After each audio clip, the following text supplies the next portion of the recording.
Hi everyone, Scott here. Got my Bible. Hope you have yours. Let's talk. Let's talk about self-worth. Someone asked me recently to speak about the concept of self-worth and to do so from a Christian perspective. I think this is a great subject because many of us struggle with feelings of worth that are based on our skill sets, our accomplishments, or perhaps how we look. Let's face it, when we glance in the mirror, some of us might routinely say, I'm too fat, or I'm too short, or I don't like my hair, or something else about ourselves. Some of us might get discouraged about our lack of money or education. I suppose there's a lot of things that can contribute to a person's sense of low self-esteem, and perhaps you can relate to what I'm talking about. If that's you, then let me suggest that the most important thing to consider when talking about self-worth is not actually how you see yourself, but how God sees you.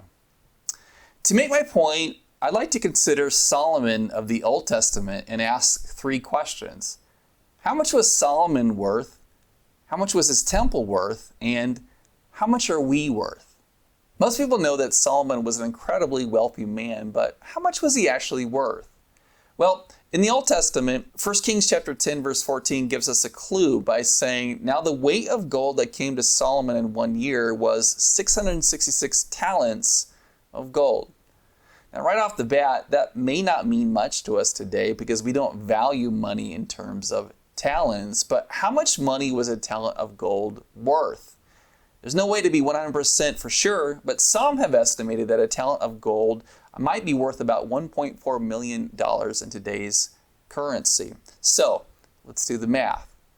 If Solomon took in 666 talents of gold, and a talent of gold would be worth about 1.4 mil, then by today's standards, Solomon would have received about $932 million in gold on a yearly basis. And here's the thing, that's just the gold. He also took in yearly revenue from vast amounts of silver and copper and land and other valuable resources. So that gives us an idea of just how much Solomon was worth, at least in monetary terms. Now, the Bible also tells us that he built a temple for God. So the next question is, how much was Solomon's temple worth? Fortunately, the Bible gives us some numbers to work with. For example, there are three scriptures in 1 Chronicles chapter 22 and chapter 29 that tell us that his father David has set aside approximately 108,000 talents of gold to be used in the construction of Solomon's temple. You can find those numbers in 1 Chronicles chapter 22, verse 14, 1 Chronicles chapter 29, verse 3, and 1 Chronicles chapter 29, verse 7. Now, acknowledging that a talent of gold would be worth approximately 1.4 million today, we come up with a figure of a little over 151 billion in gold that was used to construct Solomon's temple. And again, that's just the gold. That's not including the worth of the silver and the bronze and the other items of precious value that went into the construction of the temple. So Solomon's temple was of incredible worth. Now, let's turn our attention to the New Testament, which explains the spiritual reality of the physical pictures we see in the Old Testament. And ask the question, how much are we worth? 1 Corinthians chapter 6, verses 19 through 20 tells us, Or do you not know that your body is a temple of the Holy Spirit within you, whom you have from God?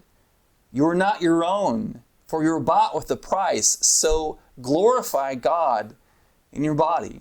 In Old Testament times, God chose to dwell in a building that was worth billions of dollars. But now as Christians, it's not actually a physical building that he dwells in, but our bodies. So how much is this new temple worth, you ask? How much am I worth?